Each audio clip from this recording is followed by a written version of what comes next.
60 രൂപയ്ക്ക് ബീഫ് കറിയും 2 രൂപയ്ക്ക് ദോശയൊക്കെ കിട്ടുന്ന ഓമനമ്മയുടെ കടയിലാണ് കേട്ടോ നമ്മളെന്നുള്ളത്.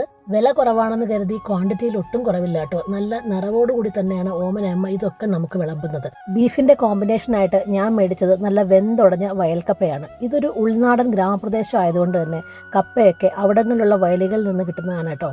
നല്ല എരിവുള്ള ഈ ബീഫ് കറി മാത്രമല്ല ഇവിടെ ഉള്ളത്, നല്ല ഒന്നാം തരം നാടൻ കോഴി കറിയും ഉണ്ട്. അതിന്റെ കോമ്പിനേഷനായിട്ട് ഞാൻ മേടിച്ചത് 2 രൂപയുടെ ഈ ദോശയാണ്. 2 രൂപയാണെങ്കിലും നമ്മുടെ സിറ്റിയിലൊക്കെ കിട്ടുന്ന 5-6 രൂപയുടെ ദോശയുടെ വലിപ്പമുണ്ട്. നല്ല നെയ്യുള്ള സ്കിന്നോട് കൂടിയ നാടൻ കോഴി കറിയാണ് കേട്ടോ. ഇനി ഞാൻ ബീഫിലേക്ക് വരികയാണെങ്കിൽ ഒരുപാട് ചെറിയ ഉള്ളിയൊക്കെ ഇട്ട് വെച്ച് നല്ല എരിവിലുണ്ടാക്കുന്ന ബീഫ് കറിയാണേ.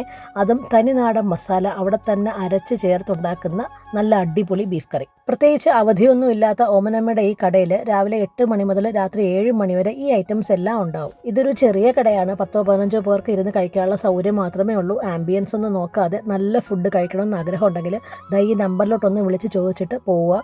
ഓമനമ്മയുടെ സ്നേഹവും അനുഭവിക്കാം, നല്ല ഫുഡും ആസ്വദിക്കാം. അപ്പോൾ ലൊക്കേഷൻ വരുന്നത് തിരുവനന്തപുരം ജില്ലയിലെ കള്ളിക്കാട് പൂഴനാട് റോഡിലുള്ള മൂഴി ജംഗ്ഷനിലാണ്.